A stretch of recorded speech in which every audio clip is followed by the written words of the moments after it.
2017, a dear friend of mine, Charlie Leidecker, four-time Masters gold medalist, and Rowdy Gaines said, hey, has anybody ever swam in Lake Lloyd? I said, no. He said, it'd be historic. I said, let's do it. So we went and we swam. They swam, I hung on for life. And we got out of the water and Rowdy said, this place is perfect. Why don't we do triathlons here? Because he knew I was frustrated racing around the world and being put in positions where I thought were dangerous by getting clipped by cars or not having good traffic control. And Rowdy said, you got to do them here. You can do everything right here. And that was sort of the birth of the idea. Fast forward 2018, our inaugural race. The distances for this race were pretty traditional. A sprint distance, an Olympic distance, and a middle distance. You know, even as a New Zealander, I've heard about the Daytona Raceway for most of my life, and it's so cool to be able to have a race there and to be able to swim in the lake that I didn't even know existed on the racetrack. And then by the sounds of it, ride on some super smooth and fast roads, and then run around the track a bit more, I guess. Yeah, you tell the average Joe that, hey, I got to race at Kona. And they're like, oh, is that like the one in Hawaii? Or I got to race Roth.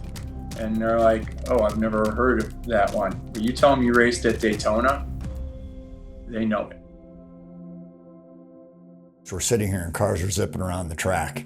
It's a race prep day here, so you could be doing that if you were racing with us. But we weren't thinking about that stuff back in 2018. We were focused on putting on our first race.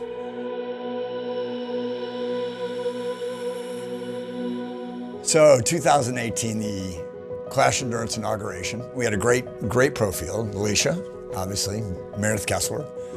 Sarah was there, Sarah Haskins. On the men's side, Andrew Starkowitz.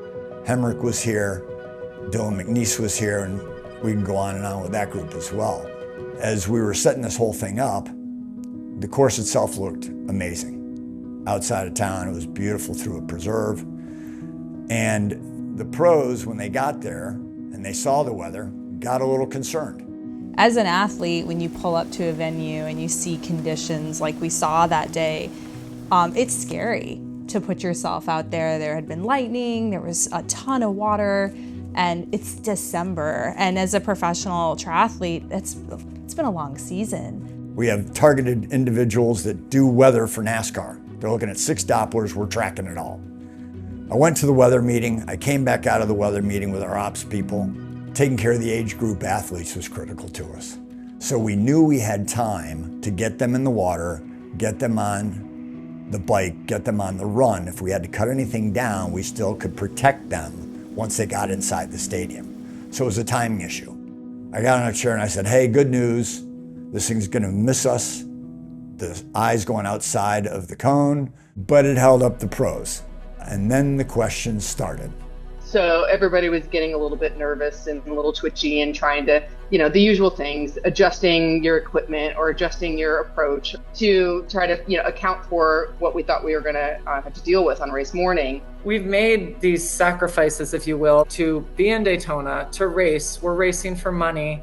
We're racing for, prowess, for our sponsors, for our family, and for us. I do, though, remember there being a pocket of people who were anti-racing because of the safety element. While the weather was the catalyst for making all these changes to the delay in the race, the coolest thing that happened that we rarely see is you stood up as a race director and said, what do you want to happen? I can tell you the weather's going to be okay, but how do we pull this race off? We can't get back out on the roads.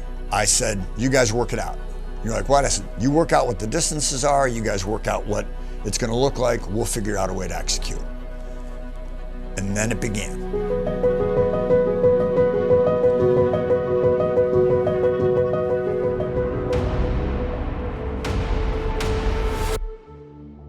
The feeling and the tension and what was happening, it was like this social experiment going on where you've got all these pros that are all crammed into one little space, all the usual nerves of race day anyway. We came over to you And we were definitely a little teary-eyed. You know, we were really passionate about not racing, and it took convincing. I've sat through 140 some pro meetings in my career. To get any of the professionals to agree on anything is always a challenge. As a women's field, we actually all got together and we said, let's do a half marathon instead. And that's what we brought to you. And you kind of very calmly said, listen, we don't have your average like weather team. Like, we have a very, very robust weather team. Like, don't worry, it's gonna be okay. So everybody's throwing out all these different weird ideas. And obviously, you know, at a certain point, you know, like, okay, we got to figure out something we're going to do here. Like, we got to get serious about how this is going to work. Having been a huge race fan my entire life, having competed at that point for nearly 15 years as a professional, kind of this fantasy unfolded in my head of, let's race on the Speedway. Dylan McNeese walked up and he said, this place is huge, why don't we do it all inside? We felt way safer being close than if we had gone out onto the roads. All of a sudden, we're now delayed a few hours, we're tired, it's December. People are very on board with the idea of not doing a half, but they don't want to quite do an Olympic either. So we kind of met in the middle, which became the Daytona Distance. And then we had, you know, an agreement, and then we got our window.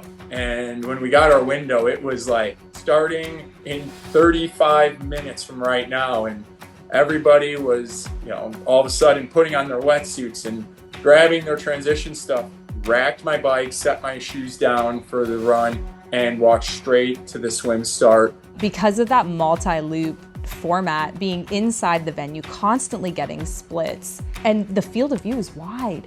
You can see a long way in that venue. Even as a racer that has raced triathlon for 25 years, I never see what your people are doing, what the pro men are doing, what your competition is doing. You never see that live. And so you could really take it all in as an athlete too. And that's what made it so riveting and next level altogether.